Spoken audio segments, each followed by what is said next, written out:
amigo enxadrista, aqui é o mestre nacional Gerson Pérez e este é mais um vídeo do Clube de Xadrez Online. Bom, recentemente nós fizemos um vídeo sobre finais e agora nós vamos falar sobre estratégia. Eu disse lá no vídeo de finais que os alunos têm muita dificuldade com esta fase, o final. Agora vocês imaginam a estratégia, porque final nem toda partida tem final. Estratégia a gente tem ela na abertura, no meio jogo e no final. A estratégia, no caso, é o que dita o plano, ou seja, quando você tem a ideia, quando você domina a posição, fica fácil você saber para onde você coloca as suas peças. Será que eu vou atacar na ala do rei, na ala da dama? Eu vou fazer alguma coisa no centro? Eu vou defender a minha ala do rei? Eu vou defender a minha ala da dama? Eu vou dominar uma coluna aberta? Infiltrar na sétima, na oitava? Eu vou tentar entrar numa casa fraca? Então, quando você tem esse elemento da estratégia, fica fácil você conduzir a partida, porque você sabe o que fazer com as suas peças. Bom, agora vamos imaginar o seguinte: se a estratégia é tão importante, como que eu, enxadrista, vou me guiar quando me deparar com a necessidade de achar lance estratégico na partida? E a todo momento a gente tem, né? Tem posições, é claro, que tem relação mais com fundamentos da abertura, outras que têm mais relação com fundamentos da tática. Às vezes o jogo está ali muito, as peças muito em contato com as outras. Se observar essa posição aqui, ó, que nós estamos olhando, dá para ver claramente que é estratégia. Porque as peças não estão em choque uma com as outras. Não tem nada imediato, um ataque direto ao rei, um podendo ganhar material do outro. Então é mais aquela luta normal, mais lenta de manobras, para tentar conseguir trabalhar algum elemento da estratégia que vai te dar uma vantagem, possivelmente para um ganho. Bom, nós temos vários autores, vários treinadores que se dedicaram a essa questão da estratégia. Então, uma coisa muito fácil é você ter uma lista de elementos estratégicos.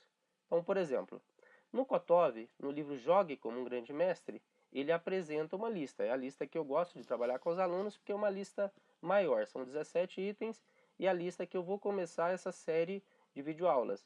Essa série Elementos da Estratégia tem 3 volumes e este é o primeiro volume. E neste primeiro volume eu vou trabalhar a lista do Kotov. Essa lista tem 17 elementos, sendo 12 constantes e 5 temporários. O que isso quer dizer? Esses temporários são elementos secundários, que dificilmente você ganharia com eles, mas eles podem servir de trampolim para você negociar aquela vantagem e tentar passar para uma vantagem maior, ou seja, uma das 12 iniciais que nós vamos passar. Mas não tem só essa lista. Se a gente abrir o livro Estratégia Moderna do Xadrez, logo também nas primeiras páginas, o autor Pacman, ele dá uma relação mais reduzida. São só 6 elementos, mas nós vamos trabalhar essa relação também. Por quê? Porque às vezes você tem pouco tempo na partida e você dá uma passada rápida apenas nestes elementos. Às vezes não dá para você fazer uma análise de 17 elementos, mas dá para fazer de 6. E nós temos o Silman. O Silman ele tem um livro chamado A Mente do Amador, que é diferente, né, do profissional. Ou seja, como pensa um profissional e como pensa um amador. E lá ele dá uma lista de elementos estratégicos para a gente fazer o que ele chamou de balanço da posição. Nada mais é do que colocar exatamente na balança e ver qual item estratégico está dominando ali a posição para você trabalhar este item. Que tem mais peso, né? Aquele que tiver mais peso, que for que mais se destacar entre aqueles itens, é o que você vai apostar. Bom, então, estes 3 autores são os que nós vamos utilizar para poder fazer essa série de videoaula. Lembrando que não pode ficar limitado só a esses 3, ou não precisa ficar limitado só a esses 3. Por exemplo, quando eu pego o livro do Grau, Estratégia Superior, é o Tratado Geral de Xadrez, cada capítulo dele e os subcapítulos podem ser o roteiro de uma lista de elementos. Como eu posso fazer também com o Seirawan, que é outro autor que eu gosto muito, um xadrez vitorioso de estratégias. Ele dá uma lista de elementos, né? Mas como é isso? É só você pegar os capítulos. Então, através dos capítulos, ele vai tratando os elementos.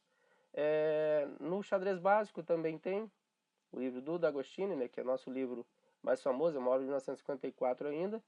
E no capítulo 5 ele tem lá uns temas, são temas de meio jogo e final, mas na realidade interessa pra gente aqueles temas posicionais que ele trata ali, né? São as posições restringidas, o espaço, o par de bispos. Então são várias coisas relacionadas à estratégia que dá para montar uma lista também, né? Só que lá ele trabalhou mais a questão do meio jogo e final voltado a estes itens posicionais, estes itens estratégicos. E nós aqui, nesse primeiro volume, como que nós vamos trabalhar? Nós vamos trabalhar com os 17 elementos, eu vou apontar eles para vocês. Não tem que preocupar, porque eu selecionei 10 diagramas para a gente testar nosso jogo posicional através desses elementos. E no início de cada diagrama, lá, já para quando você abre o diagrama, já aparece essa lista de elementos estratégicos. Então, não precisa preocupar em decorar. E também, em anexo, junto a esse PGN, eu vou encaminhar a lista separadamente para vocês terem ali os 17 elementos. Vou isolar os 12 que são constantes e os 5 que são temporários ou itens secundários. Então, não tem que preocupar de ficar gravando, preste atenção basicamente aí no vídeo mesmo, né? No conteúdo dele.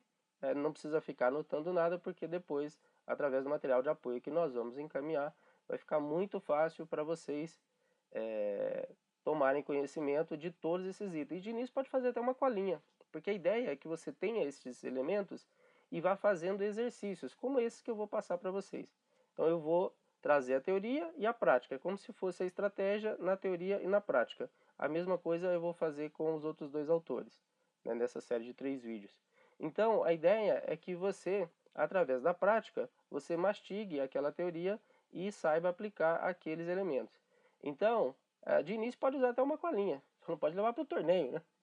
Você usa ali em casa a colinha, depois aquele fica automático. Você rasga o papelzinho ali e pronto. Já sei os 12 elementos. Eu bato o olho e muita coisa legal, os 12 constantes e os 5 temporários, os 17 elementos, né, que nós vamos trabalhar nesse vídeo. Uma coisa legal é que isso fica automático depois. E apesar de serem 17 itens, você já bate o olho e alguns você já descarta. Aí você não tem, então já vou para outro. Então isso aí são aquelas paradas que a gente faz nas partidas. Às vezes a gente está assistindo partida online e o cara tá lá pensando 10, 15, 20 minutos, às vezes, numa posição. De repente ele faz um monte de lances seguidos. É porque ele exatamente trabalhou ali a questão estratégica, né? E se é uma demanda estratégica, depois ele já sabe o caminho a seguir. Então, às vezes, essas paradas que nós precisamos fazer numa partida pensada, hoje aplica-se muito tempo para xadrez pensado, de 1h30 para cada lado, mais 30 de acréscimo.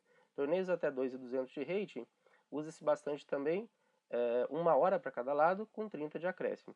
Então, a gente tem partidas ali, né, nesse tempo principal de 1h30, de 4 horas mais ou menos, uma partida que tenha as 3 fases, abertura, meio jogo final. Então, 2 horas para cada lado, mais ou menos, porque você tem 1h30, mais 1h30 já dá 3, mas tem os acréscimos, né?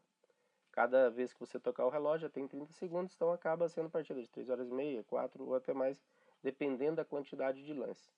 Bom, então dá para fazer ali umas 2, 3 paradas nas posições críticas, né, onde tiver demanda estratégica.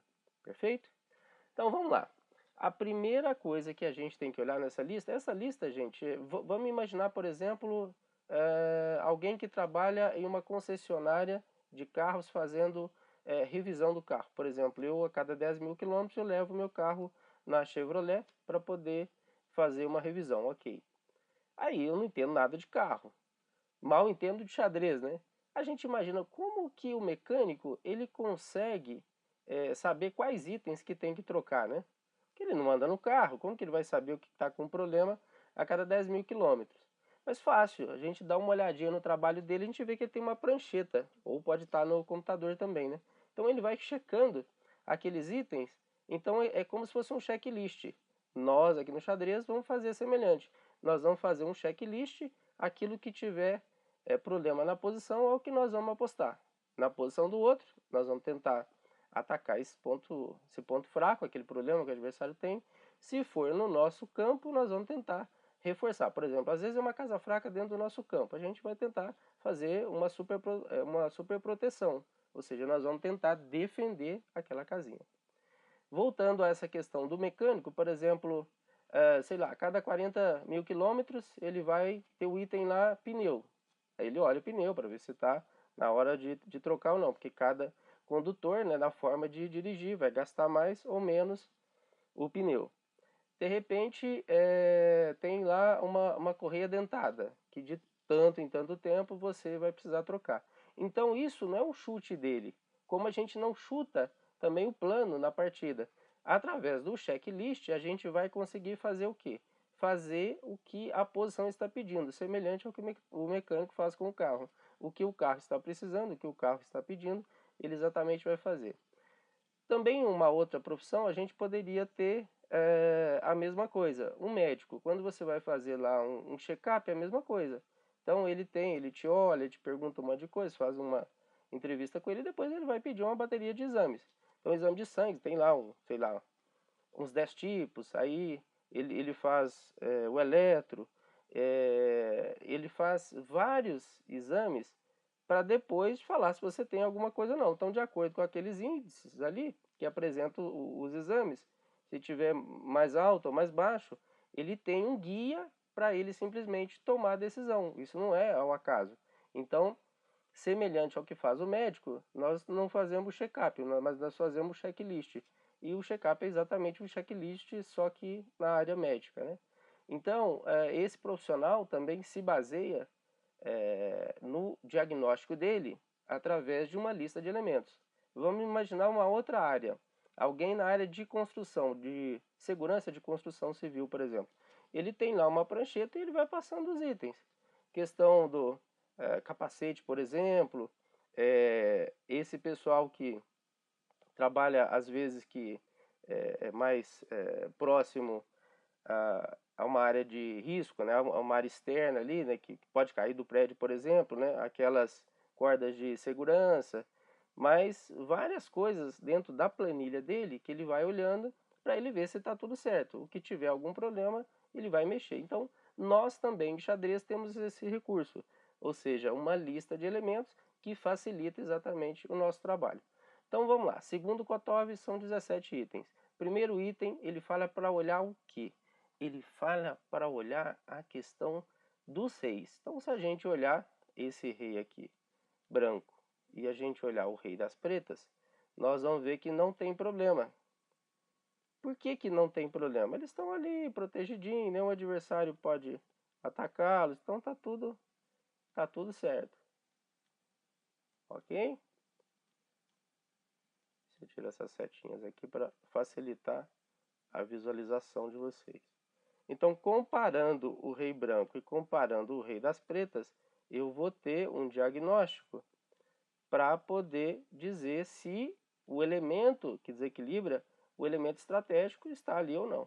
Então, por exemplo, neste diagrama, ó, essa setinha aqui, ai, não está querendo sair não. Bom, nesse diagrama, nós temos então um rei aqui e outro rei aqui totalmente seguros, né? Esse aqui está com o roque idiota, que tem o cavalo, os 3 peões e a torre para não. O cavalo é para evitar que as peças maiores cheguem. E os peões, né, formam meio que uma barreira restritiva e as torres para não levar aqueles mates de gaveta, mates de corredor. Então, tirando o peão que está em F5, o cavalo que poderia estar em F6, a posição das pretas não inspira cuidados. Então, esse é um item nulo. Não adianta a gente tentar trabalhar ele. Por quê? Porque é um item que não tem desequilíbrio. Então, nesta hora, a gente pula aquele item. Então, posição do 6, tá beleza. Item 2. O item 2 nós vamos trabalhar com o quê? Nós vamos trabalhar com a questão do material. Então, no plano, se tivesse problema no item 1, se o rei do adversário estivesse exposto, qual que seria a estratégia? Ir para cima do rei, eu junto as minhas peças e vou para cima do rei para poder tentar dar mate nele. Então a minha estratégia seria dar mate, porque o rei dele está mais aberto, está mais exposto. Não é o caso. E também não é das brancas. Se fosse o branco que tivesse o problema, eu teria que reagrupar minhas peças, teria que levar as minhas peças para poder defender esse rei. Item 2, material. Se tiver vantagem material, o que nós vamos fazer? Nós vamos tentar converter essa vantagem material, que não é o caso, não tem desvantagem material. E quando se está com vantagem material, são dois itens que a gente pode trabalhar, são duas possibilidades, duas estratégias diferentes. Você pode trabalhar a simplificação, que é falado pelo Capablanca, né, atida como teoria de simplificação de Capablanca. Eu não sei se vocês sabem a origem, pelo menos conta-se o Panov no livro Capablanca, é um livro de capa vermelha que eu li em 1992. Esse livro é como se fosse a visão, né, da antiga escola soviética daquilo que representou Capablanca para eles. Então, ele conta que o Capablanca, quando tinha 6 anos de idade, ele foi jogar contra Juan Curso, que era o campeão de Cuba. E aí, era uma criança, o Corso lá, vou dar uma dama de vantagem. Isso era muito comum, quando a gente pega livros mais antigos, por exemplo, a História do Xadrez, do Eduard Lasker, tem um outro livro que eu li também, Idade de Ouro do Xadrez, tem muitas partidas assim, lá atrás eles davam vantagem. A gente às vezes via uma torre a menos, o cara começava com a torre a menos, começava com um cavalo a menos, né, porque a diferença de nível é muito grande. Imagina hoje, mesmo se o Carlsen der um cavalo pra gente, uma torre, talvez a gente ganhe dele, né, porque a gente já tem conceitos hoje, e especialmente estudos mais profundos de abertura, que não tinha lá atrás. A diferença de nível técnico era muito grande. Então, tudo bem. Capablanca aceitou ali a vantagem dada pelo campeão de Cuba. Eles foram jogando, e depois esse diagrama tem lá no livro do Panov. Aí é como se o Capablanca tivesse trocado todas as peças e tivesse ficado com o equivalente à dama. Então estava lá só o rei do corso e o Capablanca estava, por exemplo, com torre, bispo e 2 peões. O equivalente, né, parecido aí a uma dama. Então dali teria surgido a ideia da teoria de simplificação de Capablanca. Por quê? Porque toda vez que você está com vantagem, você troca. Você está com a torre a mais, você troca todas as peças, no final você vai ganhar com aquela torre a mais, ok? E outra teoria é a teoria da subjugação. Isso tem lá no livro Xadrez Vitorioso, do Seirawan. Então, quando você está com mais material, você pode ir para cima do seu adversário, que a tendência é ganhar mais material. Como se fosse uma luta de dois grupos. Você tem um grupo de 9 pessoas e outro de 6. Então, se o grupo de 9 pessoas for para cima do grupo de 6, é provável que o grupo de 9 deva dominar o grupo menor, né? Então, essa teoria da subjugação é a teoria da força. Toda vez que você tem mais material, a tendência é você ganhar, né, trocando, não trocando as peças, como é a teoria de simplificação de Capablanca, mas você forçando em cima do adversário, indo com as peças para cima do adversário, para poder tentar ganhar até mais rápido. Em geral, ganha mesmo até mais rápido. O problema é que é mais perigoso. Você pode errar o ataque, o adversário pode ter algum contra-ataque. Na simplificação, demora muito mais, mas é mais seguro. Não é o caso aqui. Nós não temos vantagem material. O item 3 é sobre blocos de peões. Então, os blocos de peões é como se fosse uma corrente. Se a gente observar, ó, essa corrente do branco está o quê? Com 2 blocos. Porque só teve uma quebra em C. É como se a corrente tivesse partido uma vez só. Ela está mais fraca porque ela está quebrada, né? E da mesma coisa as pretas. Então tem 2 e 2. E por que a gente conta isso? Porque também não tem vantagem para ninguém. A gente conta isso exatamente por conta da troca de peças, sobretudo da dama. Então, se o adversário tem uma estrutura com 6 peões, eu tenho uma estrutura com 6 peões. Meus peões estão divididos em 2 blocos, e o dele em 3 blocos, 2, 2 e 2, e eu estou com 3 e 3. Se eu troco as peças, eu tenho mais chance de dominar o adversário no final, porque ele tem 3 pontos débeis para poder atacar. Geralmente, quando você tem mais peças, essas linhas abertas que ficam, porque tem mais quebras, o adversário pode usar, né, até como linhas ali para poder ir para o ataque. Então, o meio jogo não é tão fácil você explorar quando o adversário tem mais debilidades na estrutura de peões. Geralmente, é uma vantagem que se procura explorar mais para o final. Então, como ele tem 3 blocos e a gente 2, a tendência é que nós tenhamos mais facilidade para poder explorar isso, ok? Então, também não é possível aqui. Vamos para o item 4. O item 4 fala da questão do peão passado. Então, o peão passado é o peão mais forte que nós temos, né? Porque não tem nenhum peão do adversário na frente nem do lado. É só empurrar aquele peão e fazer dama. Não é o caso aqui também, não tem nenhum peão passado. Então é um item nulo e vamos, tá vendo? A lista é grande, mas na realidade você conta com muitos itens ou que não tem desequilíbrio ou que não tenha mesmo esse item. Por exemplo, eu vou falar de um item do par de bispo. Não tem, você já bate o olho e já vê que não tem par de bispo, então já vamos para o outro, né? Ou às vezes, dentro desta lista que você está olhando, aquele item, o que tem de um lado tem do outro. Então tá parelho ali, né? Ou não tem o item, ou quando tem, os dois estão iguais. Então quer dizer, não tem desequilíbrio, não dá para você montar plano. Agora nós vamos para a questão dos peões fracos. Nós temos basicamente 5 tipos de peões fracos. É aquele peão que é dobrado, né, porque um peão não ajuda o outro. Isolado, ele demanda peças para poder se defender. Peão dobrado é quando tem dois na mesma coluna. O peão, quando está isolado, não tem nenhum coleguinha do lado. Então, se o adversário ataca, eu preciso gastar peça minha. Então, por exemplo, um cavalo, que vale 3 para defender o peão, uma torre, que vale 5 para defender o peão. Então, eu vou escravizando. O ideal é que você tenha essa formação aqui, ó. Um peão defendendo o outro. Isto é como se fosse uma defesa econômica, é um defendendo um, então não te dá problema. E aí, além desses dois peões, que são bastante comuns, o dobrado e o isolado, nós temos o avançado. E nós temos o atrasado. O avançado aqui não tem nenhum, né? Porque esses avançados aqui eles já têm a proteção. Não são... Avançados são peões que se desgarraram do grupo. Ele não está isolado porque tem um colega na coluna vizinha, mas ele está lá para frente. Então isso aí fez com que ele desgarrasse do grupo. E o atrasado, esse aqui é uma atrasada.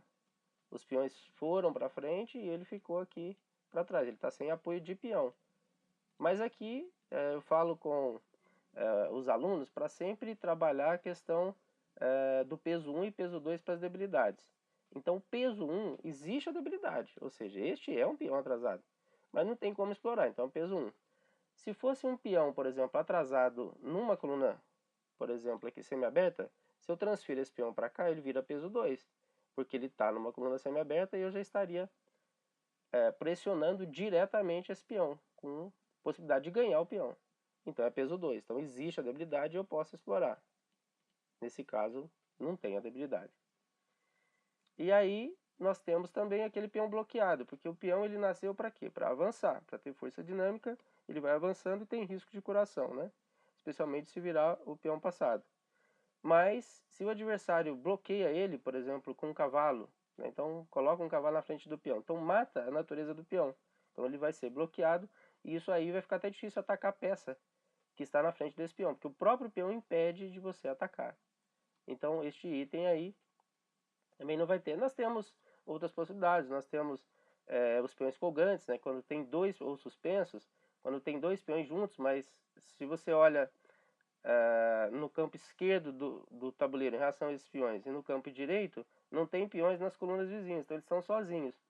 Então são dois peões juntos, mas separados. Eles estão juntos entre si, um está do lado do outro, mas estão separados dos grupos de peões, da esquerda e da direita. Então isso também é uma debilidade, né? Mas dentro dos itens que são mais pensados para as debilidades, né, que seria a debilidade de um peão só, né, a gente fala em qualidade de cada peão, ou seja, esse peão ele tá bom ou tá ruim, como que é a qualidade dele? Então geralmente é um conceito mais individual.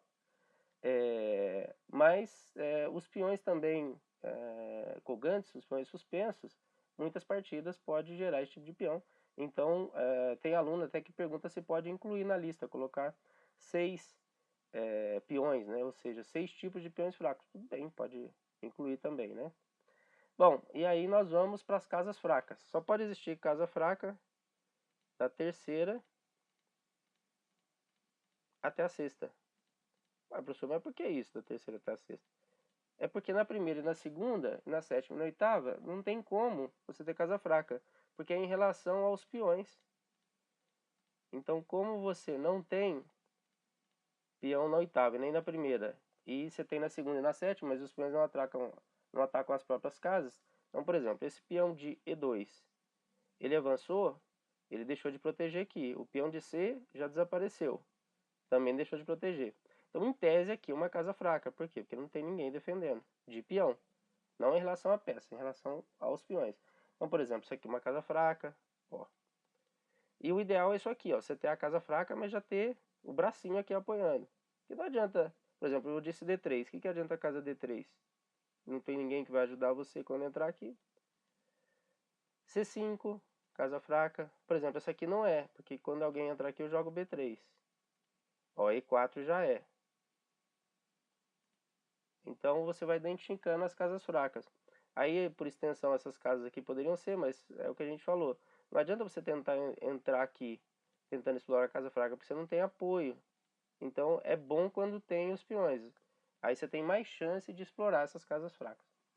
Bom, e aí, as casas fracas, então, muitas partidas são ganhas por conta das casas fracas. Seja na quinta, na sexta, geralmente na quinta e na sexta, quando tem casas fracas, porque como está dentro do campo do adversário, fica muito perigoso para o adversário, especialmente se um cavalo entra, se um cavalo consegue dominar essas casas. Então é um role, é um buraco na posição que você tenta entrar. Então o peão fraco, que é o item anterior, a gente pressiona para capturar esse peão. No caso da casa fraca, a gente trabalha para entrar fisicamente na casa, ok? Então nós vamos para o item seguinte. O item seguinte, que é o item 7, é par de bispos. Então par de bispos não tem. Nós sabemos que o problema do bispo, se eu tenho um bispo de casa branca, onde está o problema dele? Nas casas pretas, porque ele não defende a casa de cor contrária. Quando a gente tem o par de bispos, o que acontece? Ele defende as casas brancas e casas pretas. Então, as 64 casas ficam cobertas. Se o jogo não está muito fechado, o bispo vai levar vantagem, né? Porque se o jogo estiver bloqueado, o cavalo leva vantagem porque ele salta sobre os peões. Então, o par de bispos é um item importante. Muitas partidas são ganhas por conta do par de bispos, mas não tem agora para poder explorar. Aí nós vamos para o item 8, que é um item chamado centro sólido de peões. Então, é o centro controlado fisicamente pelos peões. Você olha as 4 casas do centro e vê quantos peões tem. Então aqui está igual, né? Ou seja, dentro das 4 casas do centro há um peão das brancas e das pretas. E há um peão de E3 atacando uma casa do centro, há um peão de E6 atacando uma casa do centro. E há um peão de F5. Então há mais um elemento aqui das pretas que o branco não tem. Então o branco tem, em relação ao centro, ligeira desvantagem em relação às pretas, porque é como se tivesse 3 peões trabalhando para o controle central das 4 casas. No caso, as brancas só tem 2. Então, uma pergunta importante que se faz é se é sólido, né? Não é quem tem o centro de peões, porque os peões eles podem ser fracos. Então você pode ter mais peões dominando o centro, mas um peão está atrasado, por exemplo, numa coluna semiaberta. E aí o que vai acontecer? Se esse peão cair, toda aquela estrutura ruim, os outros peões que ele está protegendo também devem cair. Então, por isso que o autor fala em centro sólido de peões, e não só em centro de peões. O próximo item é um item das casas fracas. Eu não sei se foi uma questão de tradução, porque o livro que eu tenho acesso é o livro em espanhol. Ele trabalha como debilidade periférica, mas não é periferia, a borda do tabuleiro, como uma cidade, por exemplo. Né? A gente fala periferia seria o subúrbio, né? A borda de uma cidade. No caso, seria o controle das casas, casas brancas ou casas pretas. Então é o conjunto de casas fracas. Por exemplo, vocês estão vendo que de pretas tem um bispo de casa branca. E os peões estão na casa branca. Quem deveria estar nas casas pretas aqui são os peões, né? Por quê? Porque o bispo trabalharia bem nas casas brancas e os peões defenderiam as casas pretas. Mas no caso, não está assim. Então as pretas teriam que ter o bispo para cobrir as casas pretas. E não tem bispo, ele já foi trocado.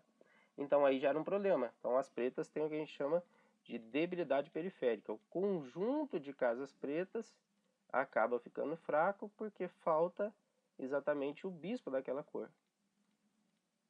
No caso do branco, seriam as casas brancas, porque não tem nem bispo de casa branca nem de casa preta, os peões mais avançados são pretos, então este conjunto aqui, ó, que eu estou colocando amarelinho, são casas com possibilidade das pretas explorarem. o conjunto de casas, se for para trabalhar, para atacar determinadas casas, que sejam as brancas. Por quê? Porque não tem exatamente o quê? Não tem a proteção para essas casas. Né? Os peões estão ajudando, mesmo que de forma mais limitada, eles fazem o papel de um bispo limitado, né? Porque atacam as diagonais. Então ajuda a proteger as casas pretas aqui.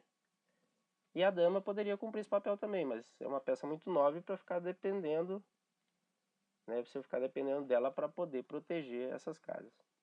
Aí nós vamos para o item seguinte. O item seguinte seria agora 10, 11, 12. É o domínio das linhas. Então, vertical, horizontal, diagonal. Então, por exemplo, coluna aberta, quem tem? Bom, os dois poderiam dominar a coluna aberta, né? Que é a única que está aberta aqui. Aberta quando não tem peões. Semi-aberta quando tem de um lado só.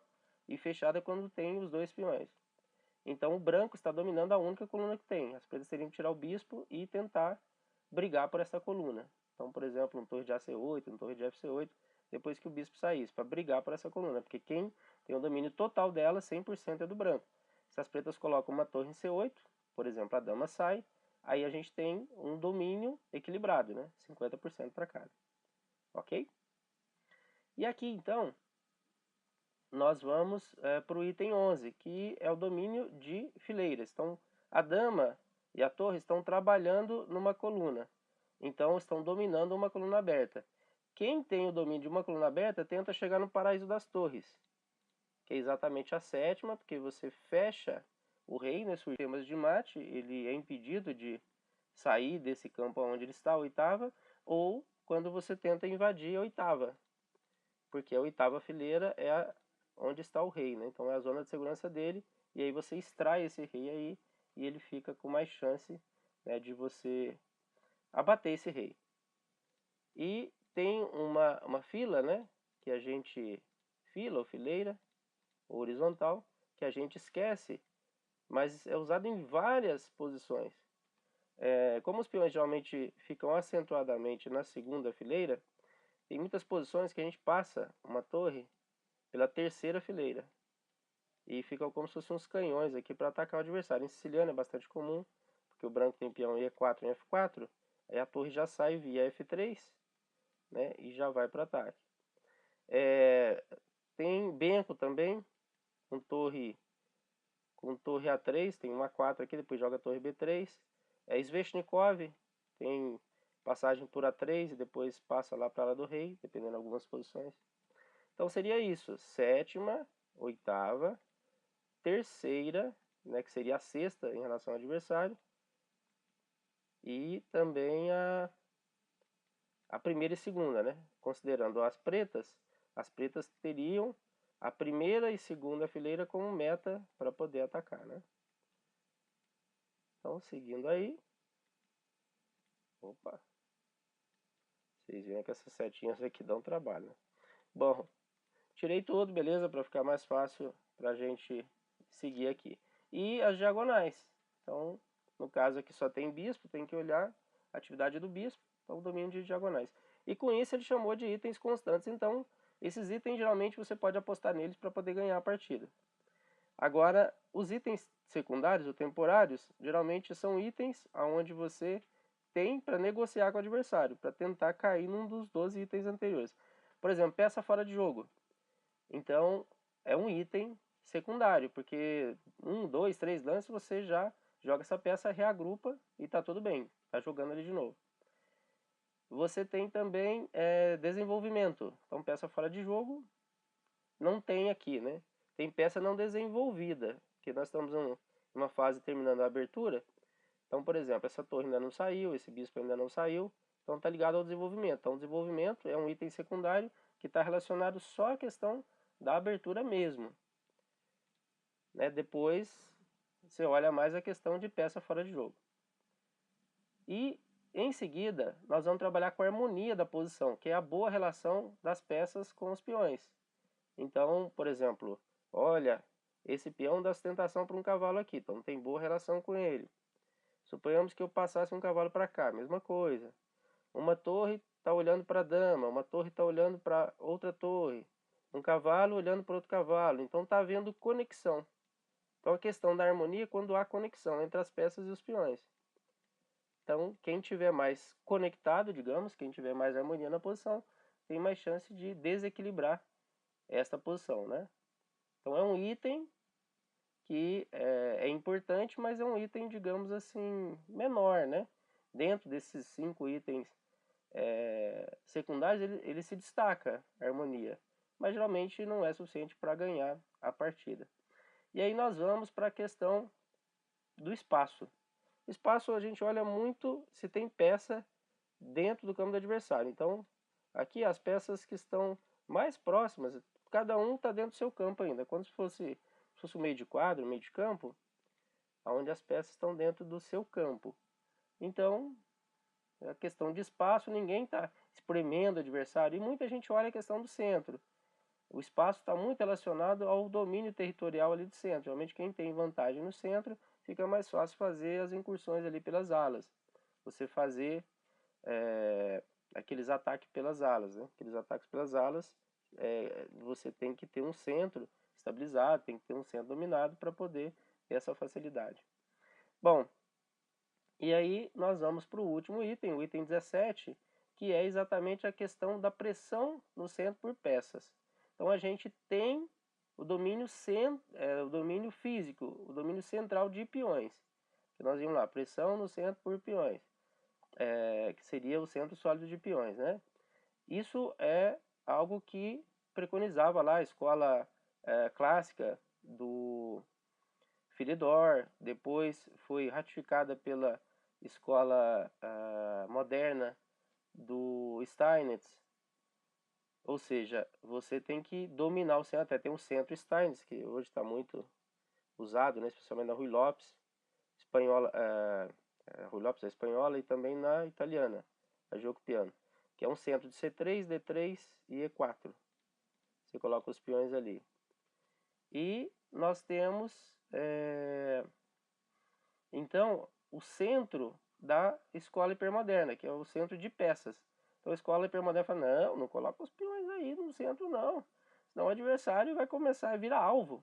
O adversário vai começar a bater nesses peões. Então quando a gente estuda lá os grandes mestres do tabuleiro, lá no finalzinho, que é o livro do Ret, que é um cara que era hipermodernista, né, junto com Nisold, Breyer e outros pensadores da época,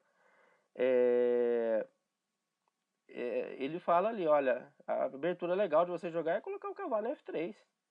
Porque se eu jogo E4, o D4 o adversário começa a pressionar esses peões. Então uma visão, né, diferente.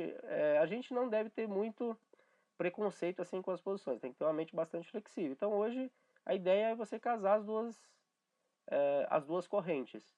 Tem momento que você vai ter que dominar o centro por peões, vai gerar ali controle territorial legal.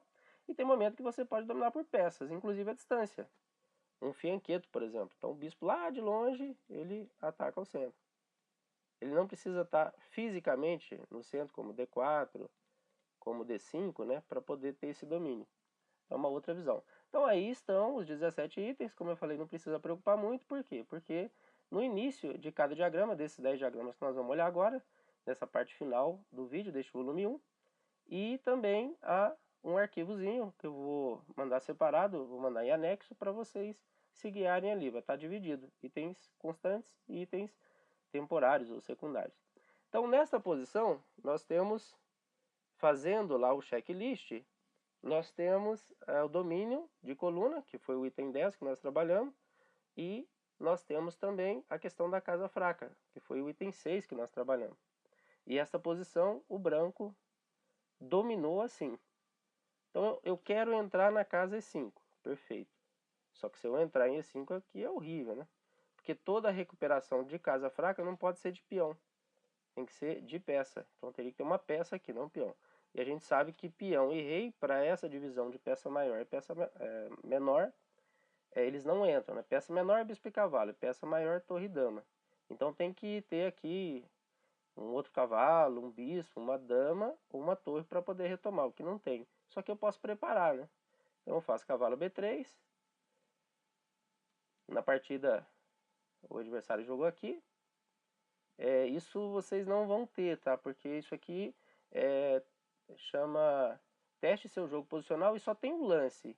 Só tem esse lance, é que eu conheço essa partida e eu sei que foi jogado aqui. Mas é que vocês vão ter acesso a esse PGN da solução, né? E teste seu jogo posicional, ele simplesmente coloca ali qual que seria o lance. Então o lance é cavalo B3 porque eu quero dominar C5. Não tem uma vinculação com partida. Aqui eu estou dando uma informação adicional porque eu já conheço essa posição. Agora é o branco, né? Cavalo C5. Então, tá dominando a coluna, não tem jeito. Tacou o bispo. O bispo atacou a torre. E aí tá uma posição bonitinha. Só que, ó, são 8 lances. 8 lances depois eu sei que essa posição tá bem melhor. Se não, ganho, né? Porque o bispo é a posição onde o cavalo é dominante. O bispo aqui não tem ação, né? Porque os peões são da mesma cor dele. E o jogo tá bloqueado, né? O cavalo leva vantagem. Então, é uma boa posição pra gente tentar o ganho. Vai ter muita manobra aí, mas tem que levar o rei, né? Tem que manobrar esse cavalo, às vezes futuramente até por D3, C5.